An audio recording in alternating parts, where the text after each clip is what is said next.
بسم الله الرحمن الرحيم نحمده ونصلي على رسوله الكريم أما بعد فأعوذ بالله من الشيطان الرجيم بسم الله الرحمن الرحيم وأن هذا صراطي مستقيما فاتبعوه ولا تتبعوا السبل فتفرق بكم عن سبيله ذلكم وصاكم به لعلكم تتقون۔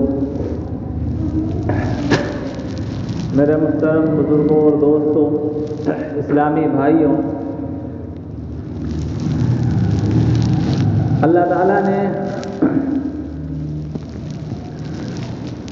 اس پوری کائنات کی جو نقل و حرکت بنائی ہے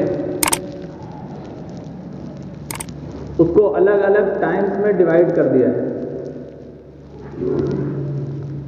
چند گھنٹوں کے ایک دن ہوتے ہیں، چند دنوں کا ایک ہفتہ، اسی طرح چند ہفتوں کا ایک مہینہ، پھر کئی مہینوں کا ایک سال، اور کئی سال کی ہم انسانوں کی زندگی ہوتی ہے، اور کئی انسانوں کی زندگی کو ملا کے ایک صدی بنتی ہے، اور اسی طرح کئی صدیوں سے مل کر پوری کائنات کی زندگی کو اللہ نے بنایا۔ یہ تقسیم کیوں کی؟ تاکہ ہم وقت کی قدردانی کرنے والے بن جائیں، وقت کو پکڑنے والے بن جائیں۔ ایک دن ہمارا غفلت میں گزرا تو دوسرے دن کے لیے ہم الرٹ ہو جائیں کہ ہاں آج ہم نے فلاں کام کرنا تھا لیکن میں نے کیا نہیں، آئندہ انشاءاللہ اس پر توجہ ضرور دینا ہے، کیونکہ انسان کی زندگی غفلت اور توجہ کے درمیان کی زندگی ہے۔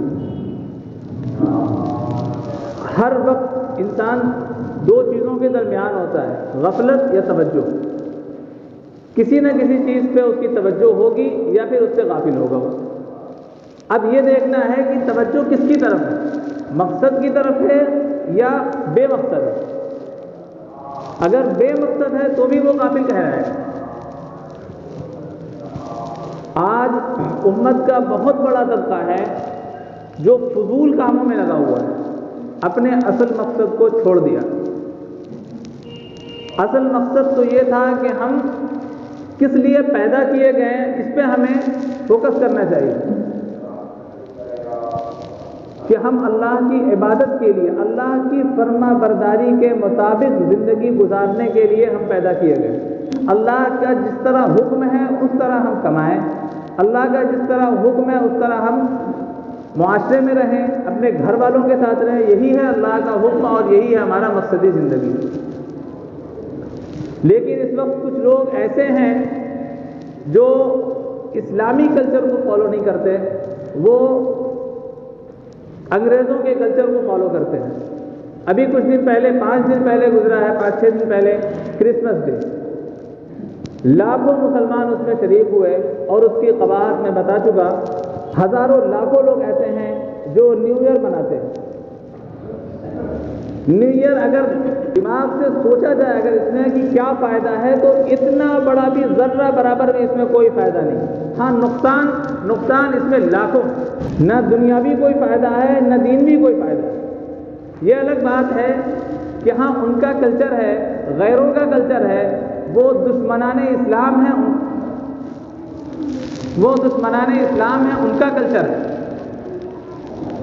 لیکن ہم ان کی پیروی کرتے چلے آئے ہیں، ان کو فالو کرتے چلے آئے ہیں ہر چیز میں، اور ہم اس طرح ذہنی ان کے غلام بن چکے ہیں، اس طرح غلام بن چکے ہیں کہ جب ہم کوئی فنکشن کرتے ہیں تو اس بات کا خیال رکھتے ہیں، اپنے گھروں میں جو کرتے ہیں، اگر شادی بیاہ ہوگا تو ہم علماء سے پوچھتے ہیں کہ کیا اگر یہ کام نہ کریں تو گنجائش ہے، کیا یہ کام نہ کریں اس کو اس طریقے سے کرنے گنجائش ہے، یعنی کسی بھی طریقے سے کم اس چیز کو فالو کرتے ہیں۔ جو انگریزوں کے کلچر کو ہم فالو کرتے چلے آئے ہیں، تو جب ان کے فنکشن میں ہم شرکت کرتے ہیں تو ہو بہو وہی چیز کرتے ہیں جو وہ کرتے چلے آئے ہیں۔ اگر وہ فنکشن میں مٹھائی یعنی کوئی ایسی چیز لیتے ہیں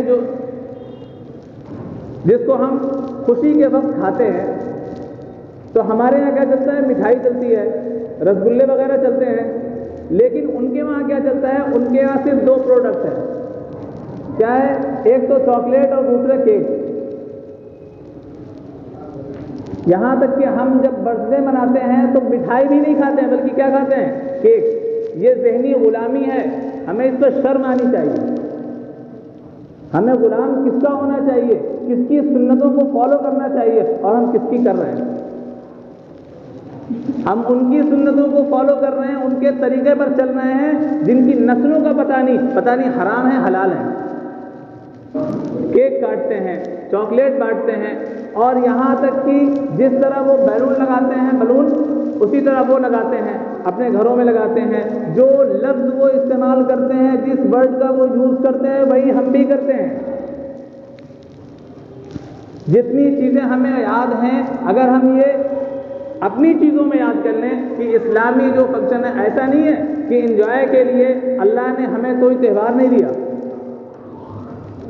لیکن ہم نے ان سب کو بدل کے ان کی خوشیوں میں شرکت کی پوری کوشش کی ہے، اور اپنے آپ کو ان کے طرز عمل میں ڈھال لیا ہے۔ عید اور بقرعید آپ سبھی جانتے ہوں گے کہ 10-20 سال پہلے عید اور بقرعید میں کیا خوشی رہتی تھی، اور اب دیکھ لیجیے آدھی قوم تو عید و بقرعید میں آرام سے سوتی ہے، اور خوشیاں بالکل ختم ہو چکی ہیں، بالکل اپنے تہوار سے بالکل ختم ہو چکی ہیں۔ لیکن اسی کے برعکس آپ غیر قوموں کے تہوار میں اس طرح ہم منہمک رہتے ہیں کہ ہفتوں سے ان کی تیاری چلتی رہتی ہے۔ بعض لوگ تو یہ مسئلہ پوچھتے ہیں کیا ہیپی نیو ایئر کہنا جائز ہے؟ بھائی کہنا جائز ہو ناجائز ہو یہ الگ بات ہے، آپ کو خوشی ہو نہ ہو، یہ دیکھیں کہ آپ اگر اس چیز کو اپنے گھروں میں کہہ رہے ہیں، اپنے معاشرے میں کہہ رہے ہیں، لیکن آگے جو نسل آنے والی ہے وہ یہ سمجھے کہ یہ سب کام بالکل صحیح ہے، اس کو غلط تو سمجھتی نہیں کیونکہ آپ بھی نہیں سمجھتے، لیکن اگلا وہ قدم اٹھائے گی اب، اور بآسانی اٹھائے گی۔ نیو ایئر کو فروغ دینے والی سب سے بڑی چیز ہے نیو ایئر نائٹ۔ 31 دسمبر کو جو ایک فنکشن منایا جاتا ہے، ہمارے اطراف میں تو خیر ہو سکتا ہو نہ ہوتا ہو، لیکن کچھ جگہ ہیں اس کی تاریخ، اس کا تاریخی اگر مطالعہ کیا جائے تو اتنی گندی اس کی بنیاد ہے، اتنی گندی بنیاد ہے کہ کوئی انسان اگر اس کو صحیح سے پڑھ لے اور سمجھ لے تو کبھی ہیپی نیو ایئر اپنی زبان سے بھی نہیں کہے گا وہ۔